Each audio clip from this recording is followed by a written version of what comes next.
don't know if anybody out there is an Armenian, but our names get butchered. It just happens. It's Tapikian. Anyhow, I was having this conversation with my buddy Steve Berkowitz, and he was talking about, he had just gotten divorced, and he said, divorce is like really bad food poisoning. You feel like crap, you have to deal with a lot of crap, you're really not sure how long it's going to go on, ultimately it ends, and you really don't want to ever do that again. And I looked at him and I said, well, Steve, you kind of did it backwards. The best practice on divorce is you get divorced and then you get married. If you do it that way, it's just a heck of a lot easier. You don't need lawyers. It's much cheaper. It's more like a DIY type of thing. And I recounted to him how that had happened with me. So I was in my mid-20s. I met this woman, Liz, at a party, and I was with another woman, Jessie, and I was extremely attracted to this woman. She was really cool, but having had experiences where I was engaged in whatever with more than one woman, I realized, you need to stay monogamous, and so I put Liz away. But when Jessie said goodbye, I went chasing after Liz, because I was head over heels for this woman. So, long story short, everything about her and I fit. We had the same. We liked everything. We were Springsteen. I liked Grateful Dead. She didn't, but she would tolerate it. She lived in a small town in Illinois. I lived in a small town in Illinois. She had a dog. I had cats. It just sort of seemed like everything would go together. And so, we kind of pursued things, and one thing led to another, and I have to say that I was extremely stricken by this woman. I had never really met anybody that I would consider my soulmate other than Eileen, Jessie, and Dawn, who all preceded Liz. So I sort of had this serial falling in love thing that was a little bit problematic, but at least I had learned not to fall in love with more than one at once. That's a story for another evening. And everything was going great. We decided, this was something we should continue, and as time went on, we decided we would get married, and we set a date and started sending, doing everything you do when you're going to get married. You tell your parents, she tells her parents, you tell your friends, you arrange a date where you think people can actually come to your wedding and whatnot all. And all of this is sort of trucking on, and sort of out of the blue one day, Liz looks at me and she goes, Paul, I love you, but I can't marry you. And I was just sort of totally devastated, because to me, this was the woman that I wanted to spend my life with.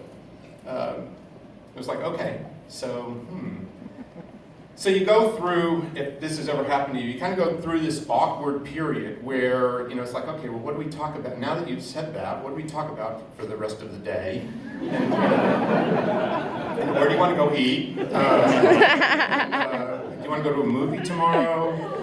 Anyhow, awkward day, and, 2 awkward days, 3 awkward days, a couple of awkward weeks. All of a sudden it's like, I think we better start telling people that we're not going to get married on, May 15th, 1983, which was the date we had picked.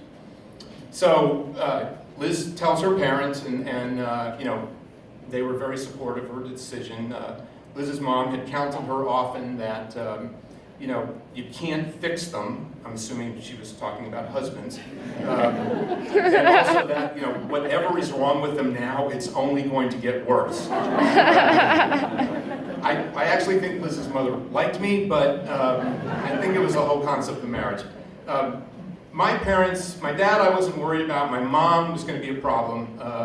And the reason for that is the Tapikians have this sort of serial, I'm going to get married, let's have a wedding, it's scheduled for now. Oh, by the way, we're not going to have the wedding.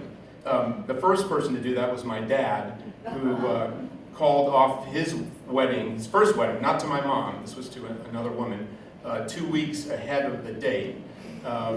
He was, I think, marrying up in the world for him, and I say that because his counsel to me after that was always, never marry for money. It's cheaper to borrow. And I think that was really good advice.